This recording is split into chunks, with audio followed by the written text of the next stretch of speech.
Welcome in education is must.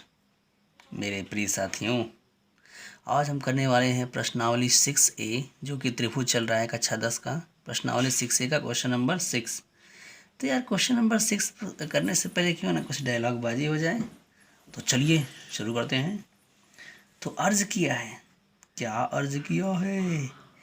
गले में हो खिच तो ले लो विक्स और दिल थाम के बैठिए, क्योंकि ये रहा क्वेश्चन नंबर 6। ठीक, तो चलिए इसको हल करते हैं। देखो यार, इसमें एक चित्र बनाया हुआ है, एक त्रिभुज ABC। एक त्रिभुज क्या है? ABC। इसमें ये कहा गया है कि जो हमारी DE लाइन है, क्या कहा गया है? जो हमारी DE लाइन है वो समांतर है AC के। किसके समांतर है? AC के। ठीक है। और ये कहा गया है कि जो DF लाइन है वो AE के समांतर है। ठीक है। तो देख छोरे, तेरे को प्रूव करना है क्या? BF upon FE is equal to BE upon EC। तो इस क्वेश्चन अब आपको यहाँ पे स्क्रीन पे हमारे दिखाई दे रहा होगा, यहाँ पे जैसे स्क्रीन पे दिखाई दे रहा होगा।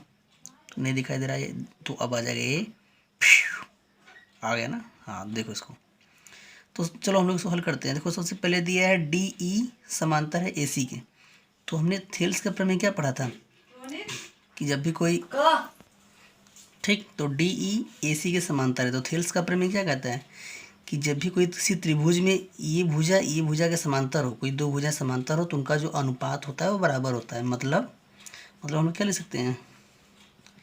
BD upon DA is equal to BE upon EC। ठीक है। BD upon DA is equal to BE upon EC। ठीक है। वहीं दूसरी तरफ हम लोग क्या देख रहे हैं? आपको क्या दिया है? दिया है कि DF समांतर है AE के। ये जो लाइन है DF, ये AE के समांतर है। इसका मतलब BD upon DA is equal to BF upon FE। ठीक, थेल्स के प्रमेय से हम लोग कर रहे हैं। BD upon DA is equal to BF upon FE। इसको समीकरण नंबर 1 मान लीजिए, इसको समीकरण नंबर 2 मान लीजिए। लिखो समीकरण 1 तथा समीकरण नंबर 2 से, समीकरण नंबर 2 से। ए बाबू मुशाय, तेरे को क्या मिला रे समीकरण नंबर 1 और 2 से? देखो यहाँ भी BD अपॉन DA है, यहाँ भी BD अपॉन DA है।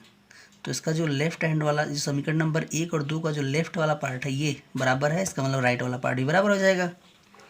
मतलब BE upon EC is equal to BF upon FE। अरे यही तो मेरे को सिद्ध करना था। देखो यहाँ पर यह, ठीक, सिद्ध हो गया। ठीक है ना?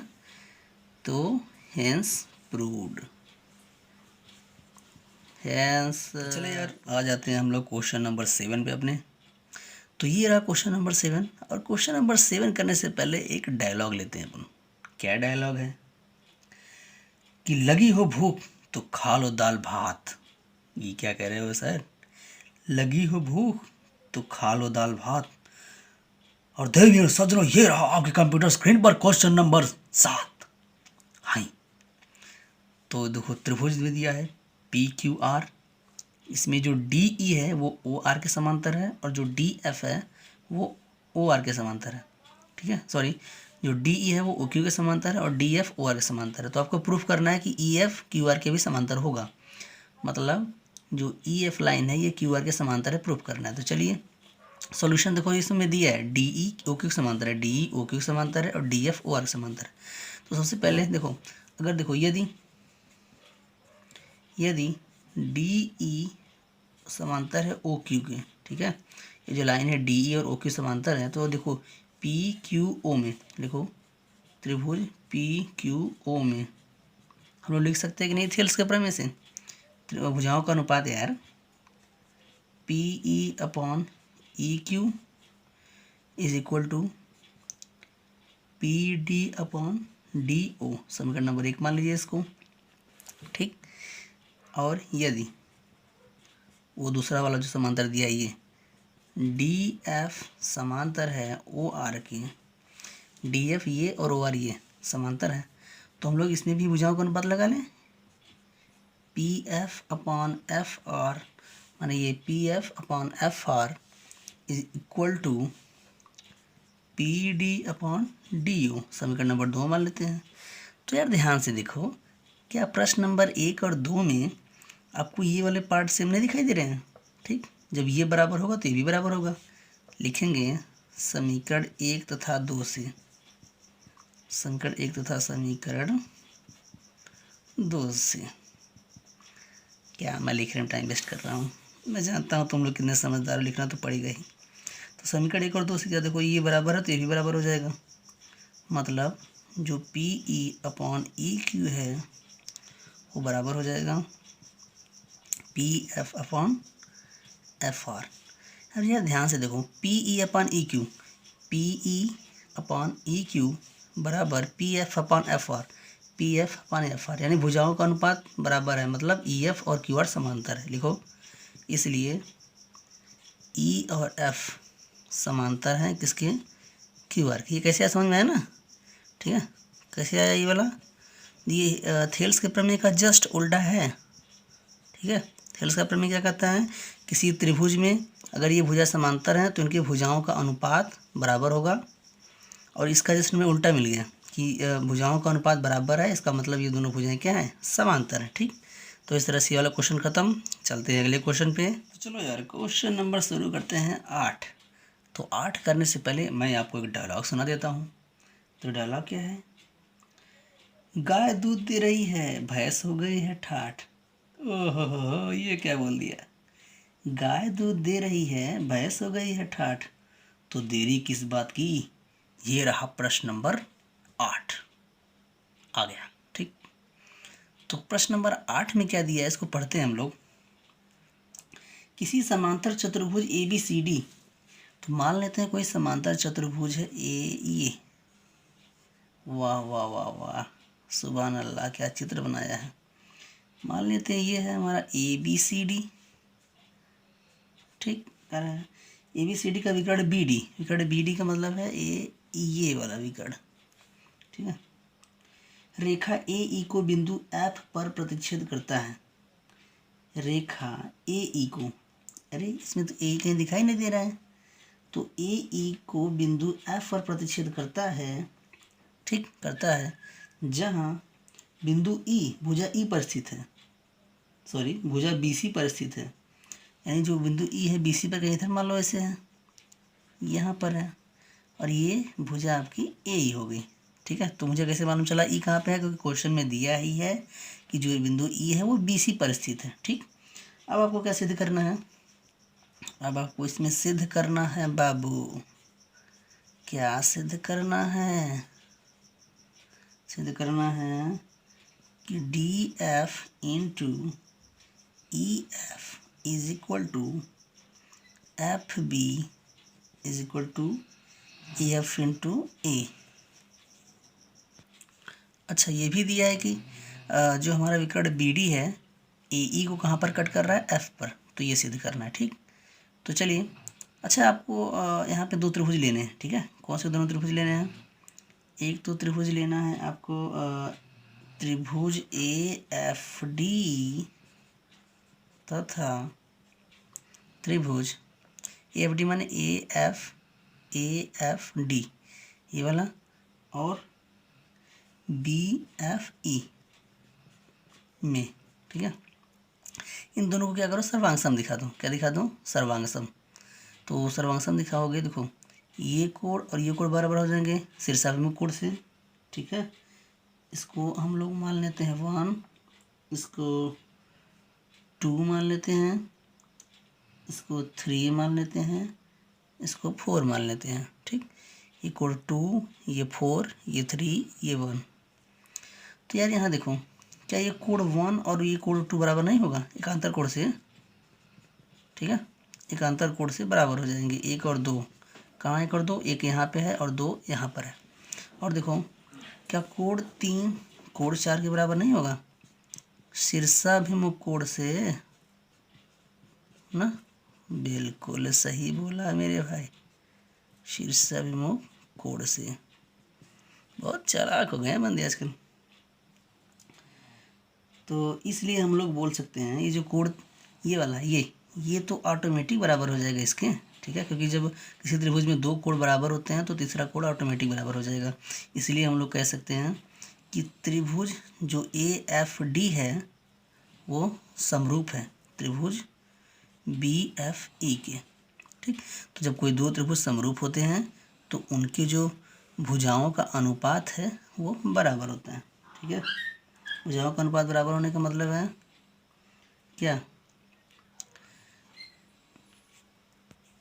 मतलब DF/FB is equal to AF/FE, ठीक है। इसलिए हम लोग लिख सकते हैं, क्या लिख सकते हैं, DF/FB is equal to AF/FE। इसका क्रॉस मल्टीप्लाई करो तो DF into F into E बराबर AF इंटू FB। अभी यही तो सिद्ध करना था, देखो यहाँ पे DF into EF, DF into EF आगे पीछे हो सकता है, EF लिखो चाहे FE लिखो, ठीक है। और यहाँ देखो FB यहाँ पे है, FA, ठीक है। तो हेंस प्रूव्ड। तो यार आइए क्वेश्चन नंबर 9 में मैं आपको लेके चलता हूँ। तो क्वेश्चन नंबर 9 का डायलॉग ये रहा कि मार दिया हो सीत तो फाँक ला जवाइन। अरे सर ये क्या बोल दिया, मार दिया हो सीत तो फाँक ला जवाइन। तो देवी और सज्जनों ये रहा आपके सामने question number 9। Yes, question number 9 में क्या दिया है, थेल्स का प्रयोग करके सिद्ध कीजिए कि एक त्रिभुज की एक भुजा के मध्य बिंदु से, मान लेते हैं कोई त्रिभुज ये, ठीक है, कोई त्रिभुज ये मान लेते हैं हमारा, ये मान लेते हैं ABC है। क्या है, त्रिभुज ABC है। तो कह रहा है इस त्रिभुज की एक भुजा मान लेते हैं, इसका मध्य बिंदु ये कि एक अन्य भुजा के समांतर खींची गई रेखा, माने मान लो BC के समांतर रेखा खींची जा रही है ऐसे, ये इसके समांतर है, तीसरी भुजा को समद्विभाजित करती है, माने कि जिस भुजा पे ये रेखा खींची गई है माने AC को समद्विभाजित कर रही है, यही आपको सिद्ध करना है। तो चलो यार इसको मान लेते हैं, ये D है ये E है, ठीक है। आपको सिद्ध क्या करना है मालूम है, आपको सिद्ध करना है, आप लिख लो। तो आपको यही सिद्ध करना है, क्या सिद्ध करना है कि जो बिंदु E है, ये वाला बिंदु रेखा AC का मध्य बिंदु है, माने इसका और इसका अनुपात 1 होना चाहिए। कितना होना चाहिए, 1 होना चाहिए। तो चल मेरे भाई, तो देखो हम लोग ये जानते हैं, क्या जानते हैं, लिखो, हम जानते हैं, क्या जानते हैं, त्रिभुज AFD तथा त्रिभुज BF, सॉरी यहाँ पे थोड़ा सा मिस्टेक हो गया था इसलिए मिटाना पड़ा हमें। देखो यहाँ पे जो D है वो रेखा AB का मध्य बिंदु है। क्या है, AB का मध्य बिंदु है। इसका मतलब क्या है, मध्य बिंदु है तो बराबर भाग में बांटेगा, इनका जो अनुपात होगा वो क्या होगा, 1/1 का होगा। कितने का होगा, 1/1 का। देखो और अच्छा, और हमें क्या दिया है कि जो DE है वो समांतर है कौन सी रेखा की, BC के क्या है, समांतर है। तो भाई इसमें भी हम लोग थेल्स का प्रमेय लगा सकते हैं। जो त्रिभुज ABC है इसमें DE BC के समांतर है, मतलब AD/DB is equal to AE/EC, ठीक है। थेल्स के यहाँ लिख लेना, थेल्स के प्रमेय से AD/DB is equal to AE/EC।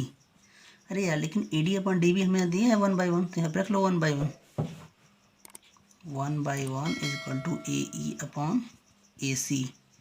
कुल मिला के क्या आ गया, AE बराबर AC, ठीक। देखो AE और EC का जो मान है वो बराबर है, माने कि E जो है इसका AC का मध्य बिंदु, ये प्रूफ हो गया, ठीक है। तो यहाँ पे लिख लो हेंस प्रूव्ड, हेंस प्रूव्ड। तो आ जाइए क्वेश्चन नंबर 10 में। इसके लिए डायलॉग क्या रहा, ये रहा कि बारात का खाना पचाना है तो ले लो नींबू का रस। वाह वाह क्या बात है, बारात में तो नींबू रस बहुत आम होता है। कि बारात का खाना पचाना है तो ले लो नींबू रस। ए बाबू मोशाय, ये रहा तुम्हारे सामने क्वेश्चन नंबर 10, ये रहा। तो क्वेश्चन नंबर 10 में क्या दिया है, ABCD एक समलंब है, ठीक है। अब मान लेते हैं कि कोई ABCD समलंब है यहाँ पे हमारा, इस तरह से ये समलंब ऐसे बनता है, ठीक। मान लेते हैं हमारा A है, ये B है, ये C, ये D एक समलंब, ठीक है, जिसमें AB DC के समांतर है, माने जो AB लाइन है वो DC के क्या है, समांतर है, तथा इसके विकर्ण परस्पर बिंदु O पर प्रतिच्छेद करते हैं। ये जो समलंब है इसके जो विकर्ण हैं, पहला विकर्ण क्या होगा, ये DB होगा और ये AC होगा। ये कहाँ पर प्रतिच्छेद करना है बंदे, O पर करना है, ठीक है। अभी आपको प्रूफ करना है, क्या करना है, प्रूफ, यानी कि सिद्ध करना है। क्या सिद्ध करना है कि AO upon BO is equal to CO upon DO, यही प्रूफ करना है, ठीक है। तो इसमें आपको थोड़ा सा रचना करना पड़ेगा। रचना क्या करना पड़ेगा कि यहाँ पे जब भी समलंब वाला क्वेश्चन दिया रहे तो उसमें क्या करो, इस तरह से मिला दो इसे EO, ठीक है। तो रचना में लिख लेना OE को मिलाया, किसे मिलाया, OE को मिलाया। तो चल भैया E और O को मिला दिया।